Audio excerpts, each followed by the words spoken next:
Boa noite. No Globo Repórter de hoje, vamos viajar por Cabo Verde, um país de portas abertas para o Brasil. Mar de um azul intenso, praias de um cinza vulcânico, mergulhos em águas transparentes e um povo que fala português. Nossos repórteres escalam a montanha e chegam ao topo do vulcão que, poucas semanas depois, destruiu um povoado. São as últimas imagens de um paraíso. Nesse país, com tanta falta de água, nossa equipe gravou uma chuva de areia. Acompanhou a delicada operação para salvar a tartaruga gigante ameaçada.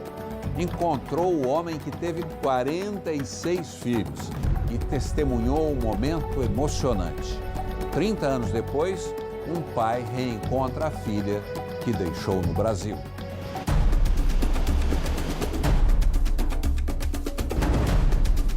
Um país de porta e mar abertos. 10 ilhas, a 450 quilômetros do continente africano. A 1.500 quilômetros da Europa, um país colonizado pelos portugueses e fala português.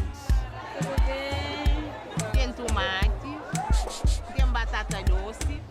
E com fortes correntes que levam ao Brasil. A gente nasce vendo o mar. A gente tem aquela curiosidade, o que tem para além desse mar, né?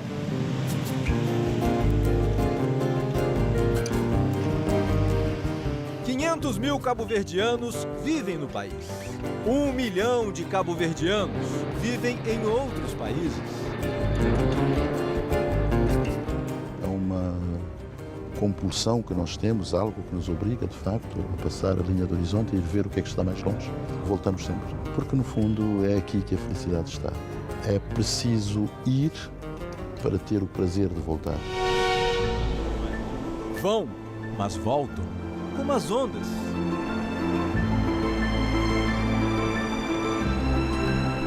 É pedra vulcânica em vez de areia e uma baía aconchegante para passear suavemente com a barbatana de fora.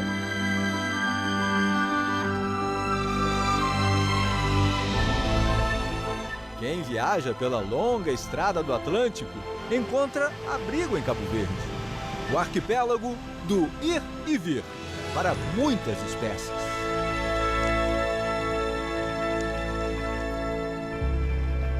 Uma dupla de biólogos espanhóis mergulha discretamente nas águas calmas da baía. E em poucos minutos saem de lá com uma jovem de 5 anos. Saem com todo o cuidado da água. Os biólogos trabalham em uma organização não governamental que pesquisa o fluxo de espécies que todo ano vêm a Cabo Verde para se alimentar, acasalar, desovar. 41 centímetros. Sangue colhido para análise de laboratório. A tartaruga de casco levantado. Esse é o nome da espécie, em perigo crítico de extinção. A carapaça dela é usada em peças de artesanato em alguns países. Com ela aí, tudo bem. Pesa 9 quilos e já passou pela fase mais crítica na luta pela sobrevivência frente aos predadores. Mas ela está impaciente. E depois de uns 15 minutos de exames, medições, o Pedro vai me dar o privilégio de colocar a tartaruguinha de volta ao mar. Pega por aqui por baixo. Por aqui. Vamos lá, dona tartaruguinha. Voltar para o seu habitat. Que rápido, hein? Incrível. Sensacional. Tchau. Boa viagem. Todo ano, mais de 4.000 tartarugas fêmeas deixam seus ovos em Cabo Verde. Vêm e voltam. Praia de João Barrosa é parte do Parque Natural chamado Tartaruga. De dia, deserta. À noite é que começa o movimento por aqui.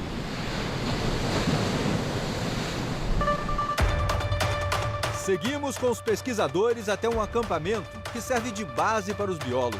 Em uma praia deserta. Pelo rádio de comunicação, um pesquisador informa que encontrou uma tartaruga. Olhando para o mar, direita ou esquerda? O pessoal já encontrou uma tartaruga, mas não tem certeza de que ela vai desovar. Pode ser que ela volte para o mar. Chegamos a ela. É da espécie careta-careta. Mas quase não podemos vê-la. Não podemos acender nossas luzes. Quando começam as contrações, podemos trocar a luz vermelha pela branca. Uma lanterna no buraco feito pela tartaruga. O primeiro ovo é o mais demorado. Depois, é escala industrial. Junto com os ovos, um líquido viscoso com antibióticos naturais que protegem de fungos, parasitas e até eliminam o cheiro dos ovos. Uma chance a menos para os predadores.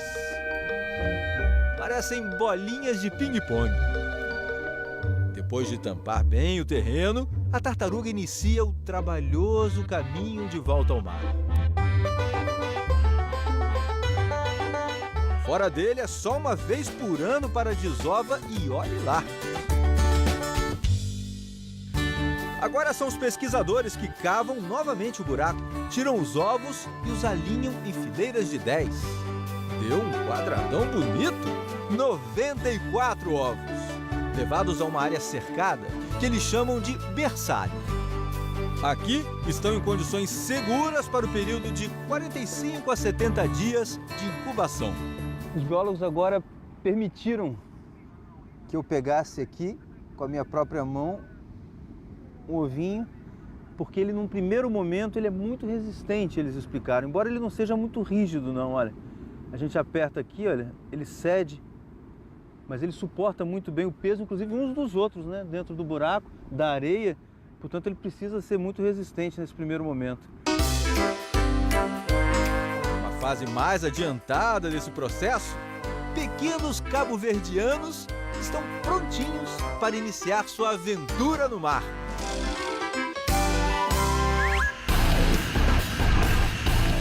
E isso é o que não falta por aqui. 2 horas e meia de bote pequeno no Mar Grande. Nosso destino é o Ilhéu Raso, um parque nacional, santuário de algumas espécies marinhas. Nosso comandante é o líder de uma ONG dedicada à preservação das espécies em extinção. Antes de chegar à ilha, eles vieram a nós, pardais, interessadíssimos na possibilidade de filar desses humanos bem equipados um pouco, uma gota que seja, de água. Picam a garrafa, sabem que ali tem, quem sabe, uma brecha de acesso. Vou botar um pouquinho de água aqui. É uma tampinha que encontramos na ilha. Serão poucos segundos. 1, 2, 3, 4, 5 pardais. E aí começa um entra e sai na tampa que seca rapidamente. Querem mais? Muito mais. É sede de sobrevivência. Gera tensões. As últimas gotas são as mais disputadas.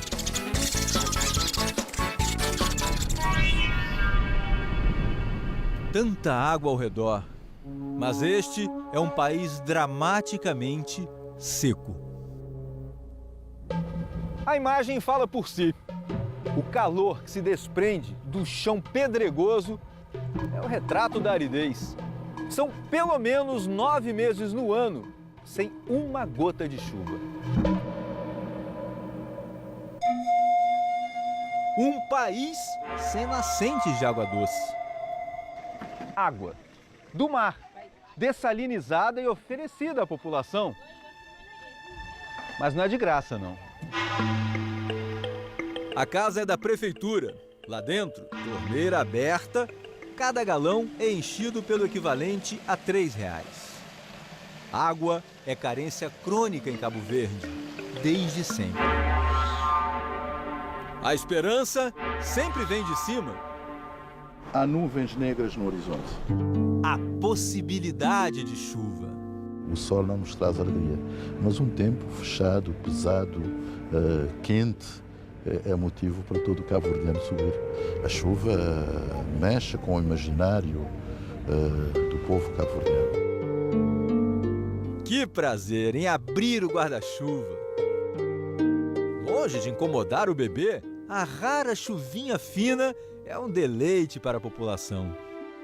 É aquele denominador comum entre a felicidade e a tristeza. A chuva, que tivemos a sorte de presenciar diante dos pardais sedentos de Ilhéu Raso. As mini poças que se formavam em nossa bagagem eram vida para os pássaros.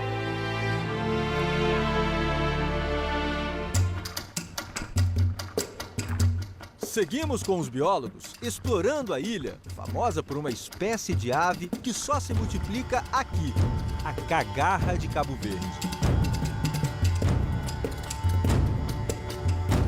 Você pode encontrar ela no sul da Argentina, no sul do Brasil, né, ali nas águas se alimentando, mas ela só coloca ovos em Cabo Verde. Né? Era uma tradição dos pescadores matar as cagarras para comer. Mas a atividade acabou virando um negócio maior. Em vez de 200, 300 aves por ano, passaram a ser 12, 15 mil aves por ano a serem mortas. Né? E a população começou a entrar em franco declínio. Era desse jeito, enfiando a mão nos buracos das pedras onde fazem os ninhos. Os pescadores tiravam os filhotes juvenis, que são ainda mais gordinhos que os adultos. Mas não era para estudá-los, nem entendê-los. Em 2006, o biólogo Tommy se disfarçou de turista e registrou a matança dos animais na ilha e pressionou o governo a proibir a prática.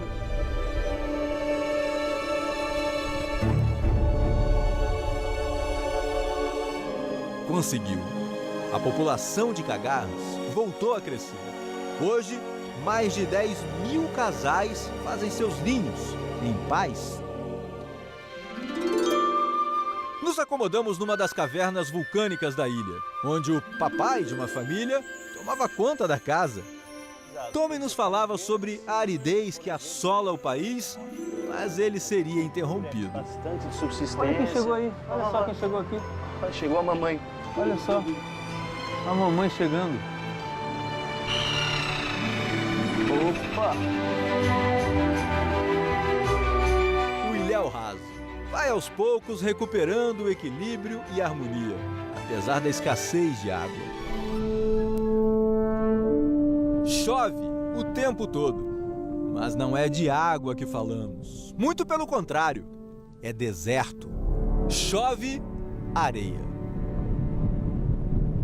Das 10 ilhas de Cabo Verde, Boa Vista é a que fica mais perto do continente africano. São menos de 500 quilômetros até a costa do Senegal. E este é o deserto de Viana, um filho legítimo do maior e mais quente deserto do mundo, o Saara. São 7 quilômetros quadrados com areia que sobrevoa o Atlântico até chegar aqui. Deserto de Viana. Não é a cara do pai?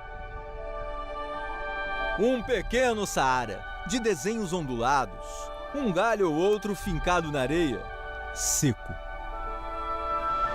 Em um país tão modesto em recursos naturais, que importa mais de 80% dos alimentos que consome, a riqueza mais óbvia vem de lá, o mar.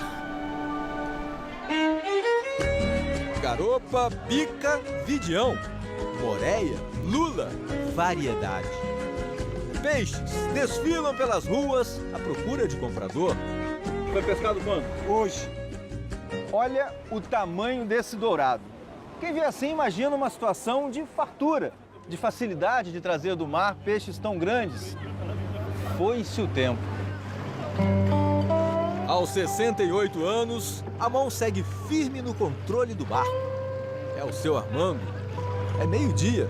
Ele saiu às 4 da manhã, sozinho, para bem longe, onde passou 30 minutos batalhando com o marlin, que, como vemos, foi o perdedor. Se tudo der certo, seu Armando vai vender o peixe por R$60. Um dinheiro suado e arriscado. E não é perigoso não, seu irmão? É perigoso. É perigoso. É perigoso. Tá muito cansado. Tá muito cansado. Muito cansado. Um toco bate em outro toco para firmar o mastro. Um leme de muitos mares dantes navegados é fixado na popa. Sobe a vela feita de sacas de arroz e farinha. É quase uma jangada um pouco mais estruturada. O problema é que tem levado para destinos cada vez mais distantes. Vamos para longe. É perigoso? Perigoso. Me arrisca. Tem que arriscar. Reclamam que a pesca internacional em Cabo Verde diminuiu muito a oferta de peixes e asfixia ainda mais a frágil economia do país. Longe das águas calmas da Bahia, a busca pelos peixes é de alto risco. Cabo Verde se tornou independente de Portugal há menos de 40 anos. A vida de colônia, quando os portugueses viviam sob a ditadura de Salazar, era ainda mais dura. Este antigo campo de concentração foi o cenário de tortura e, segundo os números oficiais, foram 36 mortes aqui. Nos anos 60, entre as centenas de cabo-verdianos presos, estava este senhor, que revisita a prisão. Nós fizemos uma luta revolucionária para a independência do nosso país. Para o seu Fernando Tavares, foram 3 anos aqui. Eles esperavam que nós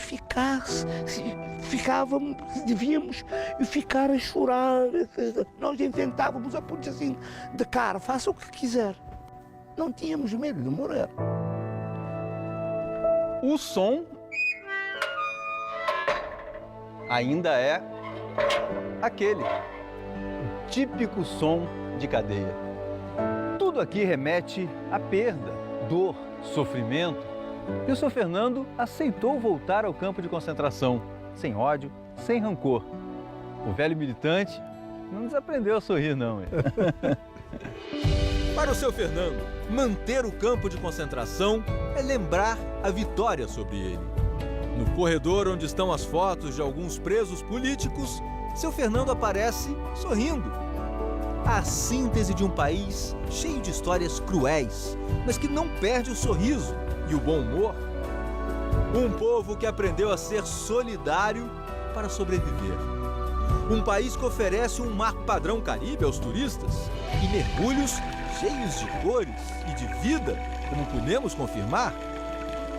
Um país de mulheres equilibristas que levam acima da cabeça uma extensa e incrível variedade de artigos. Mãos livres, coluna ereta, as mulheres de Cabo Verde, que em geral falam melhor em crioulo do que em português. A gente até que estava se entendendo, até que ela pediu um dinheirinho, o equivalente a uns R$5. O senhor gostaria um golpezinho? Para mim. Ela ri feliz porque percebeu que eu entendi, mas... Quando é para dar dinheiro, a gente não entende, não. As últimas imagens de um paraíso. Nossos repórteres chegam ao topo do vulcão que, semanas depois, destruiu um povoado inteiro. E o homem que teve 46 filhos. É daqui a pouco.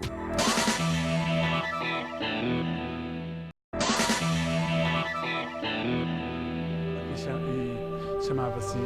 Não é fácil para ele voltar aqui. A gente fica triste, não é? Lá se vão 19 anos. Muitas saudades desse lugar. 2 de abril de 1995. A terra tremeu e fez um estrondo. Tenho medo se isso vier a acontecer de novo, porque, pronto, é um desastre. Ainda se vê o exato caminho da lava quando o vulcão entrou em erupção.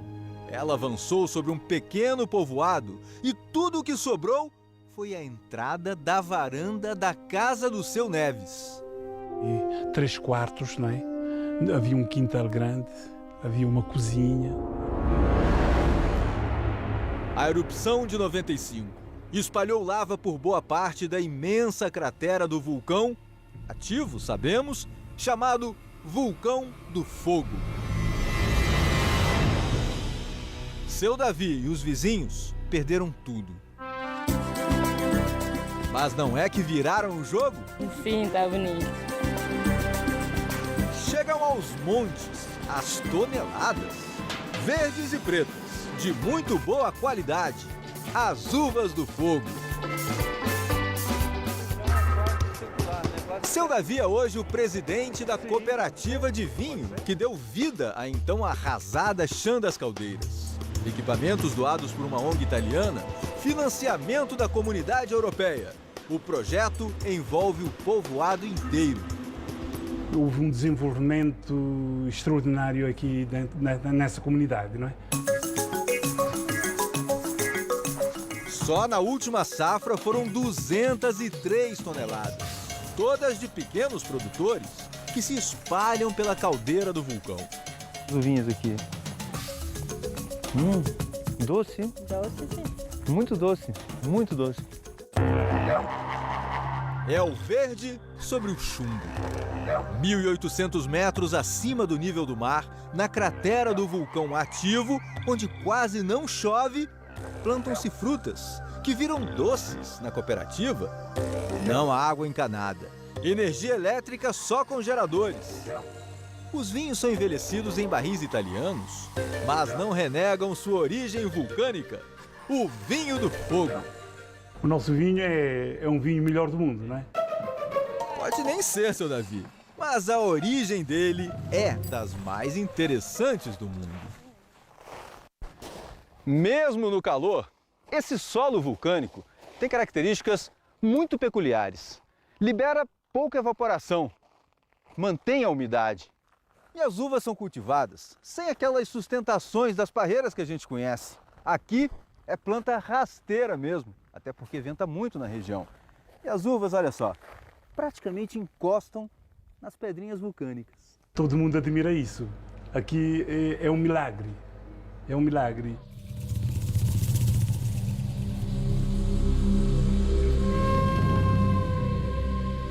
Vulcão é sempre desafiador e queremos conhecê-lo por outros pontos de vista. A gente está bem no meio da cratera principal, a 1.800 metros de altitude. A ideia é subir 1.000 metros até o cume. Vamos lá, vamos? Vamos lá.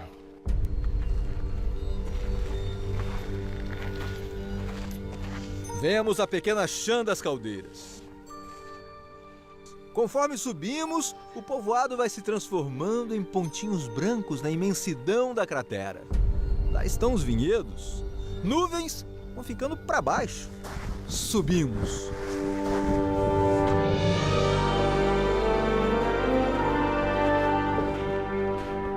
...150 metros só? Cada metro acima é importante, mas cada metro cansa também. A partir desse trecho, o chão fica bem mais fofo, é mais difícil tracionar. O ar vai ficando mais rarefeito, porque vai subindo, vai diminuindo o oxigênio na atmosfera. E é mais íngreme também. O sol compareceu bonito em toda a nossa subida, que levou mais de 7 horas.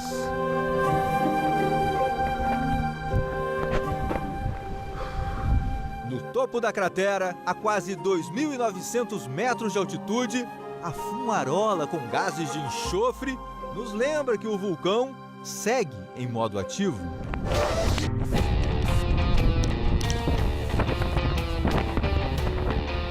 A descida é amiga e divertida. Não tem freio não. Toda em areia fofa, lava fofa.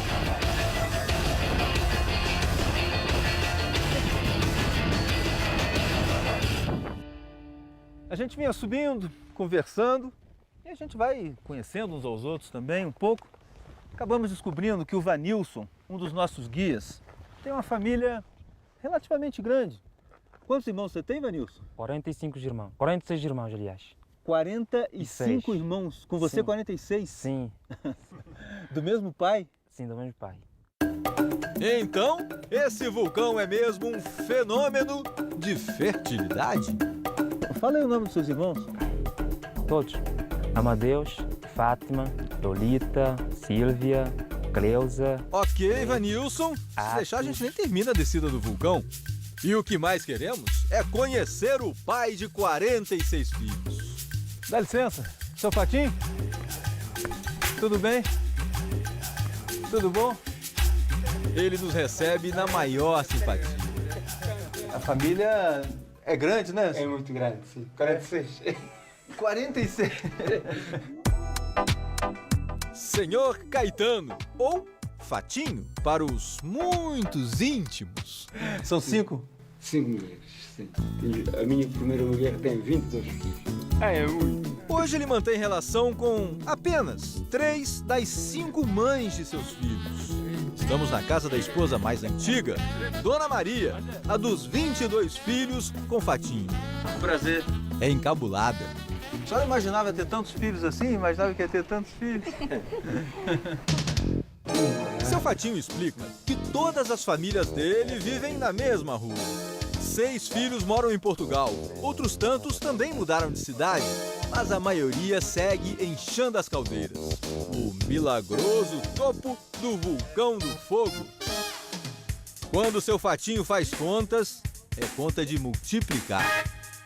Um almoço, um jantar, um café. São 3 vezes. 46 vezes 3 dá 138 pratos por dia. Fatinho é do tipo que faz amizade rápido? Tem alguma dificuldade para se expressar em português e quase sussurra um segredo.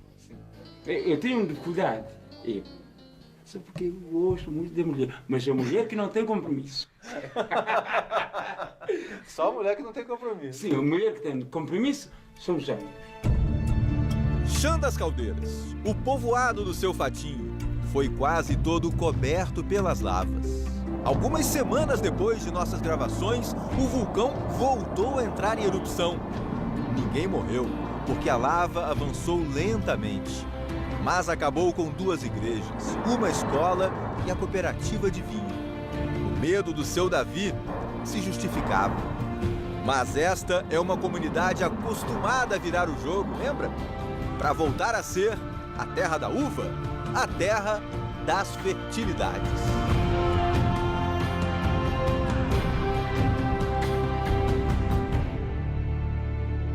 Um homem de Cabo Verde localiza a filha que deixou no Brasil. 30 anos depois, o reencontro emocionante. Veja a seguir.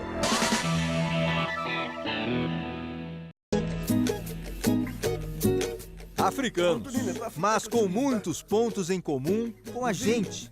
Essa é a paixão de qualquer cidadão cabo-verdiano. É fácil nos vermos um pouco primos deles. Falamos português, fomos colonizados pelo mesmo país. O Brasil faz parte da história de Cabo Verde e Cabo Verde faz parte da história do Brasil. Foi por ali, em 1460, 40 anos antes de descobrirem o Brasil, os portugueses chegaram a Cabo Verde. E já no primeiro século de ocupação, ergueram a Fortaleza Real de São Filipe, onde hoje tremula soberana a bandeira de Cabo Verde. São menos de 4 décadas de independência. Um país que, enfim, pode cantar a liberdade. Aqui no sai, lá na forte, aqui no jove, lá de baixo. Não é samba, mas é batuque. As batuqueiras. Cantam em crioulo, língua local que tem forte influência do português. Cantam a Cidade Velha, onde vivem, a primeira cidade colonial da Europa nos trópicos. Era chamada de Ribeira Grande e teve seu apogeu graças ao mercado de escravos, que vinham em grande número do continente africano, eram aprisionados e treinados em Cabo Verde e depois seguiam para o Brasil. O modelo Casa Grande Senzala surgiu primeiro em Cabo Verde, para depois ser implantado no Brasil. O Pelourinho na Praça, onde escravos eram presos e chicoteados, mais tarde ganharia outra versão em Salvador. A escravidão acabou no fim do século XIX. Hoje, quando vemos as batuqueiras, ou as moças que passeiam pela praia, ou o rapaz conduzindo a bola, podemos sim imaginar algum parentesco distante. Muitas famílias foram divididas entre o Brasil e Cabo Verde. Seguimos conectados. A gente se aparenta um pouco com o brasileiro, né? Fisicamente também, e eu no jeito de ser. Adivinha o ídolo do Ricardo, de 13 anos? Neymar. Só faltava ter um Corinthians para torcer. Salve o Corinthians! Um timão com a bandeira de Cabo Verde dentro. O Corinthians de São Vicente, da 2ª divisão cabo-verdiana. Um time de perigosos contra-ataques. Uma das tantas manifestações que eles têm de brincar, de ser Brasil.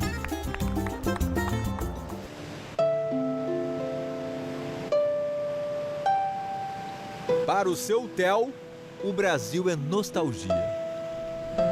Do outro lado daquele mar, o seu Teodorino Tavares, meteorologista, viveu um grande amor. Fomos ao cinema, pronto, e aconteceu, vai lá. Morava em Belém, ganhou uma bolsa para estudar meteorologia em uma universidade do Pará.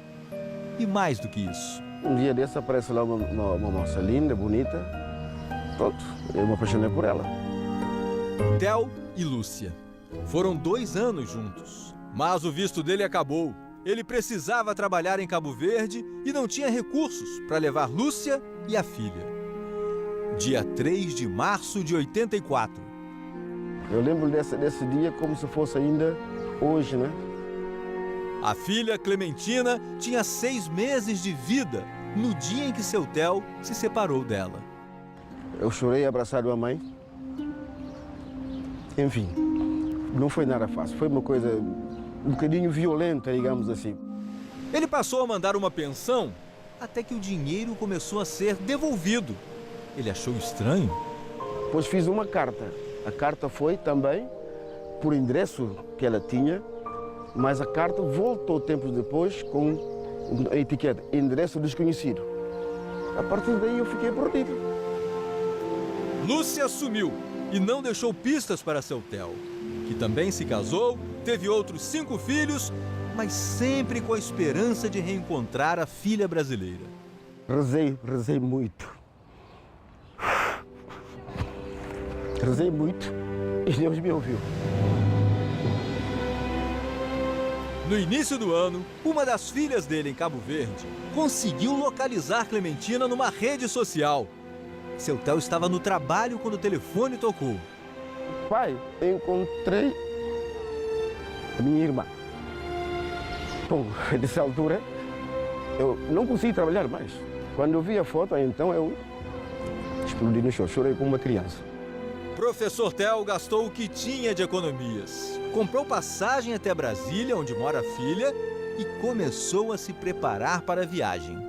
30 anos depois. Parece que só acontece em novelas, né? Mas aconteceu comigo na vida real. E aos 68 anos, seu Theo estava pronto para uma das maiores emoções de sua vida. No aeroporto de Brasília, Clementina, ansiosa, filha no colo, de olho na saída do desembarque. No painel de informações... Ai, pai. Esperou muito por isso? Só 30 anos. Nervosa? Será? A mão tá geladinha. A minha mão tá gelada. É o tempo de checar a maquiagem. Não vai ficar muito vermelho? E começam a chegar os passageiros. É a hora. Ai, meu Deus. Ai, não acredito. Eu vou chorar. De terno e gravata para a grande ocasião, lá vem seu Theo. Pergunta: Cleo? Isso. Durante 5 segundos, eles não sabem o que fazer até o abraço definitivo.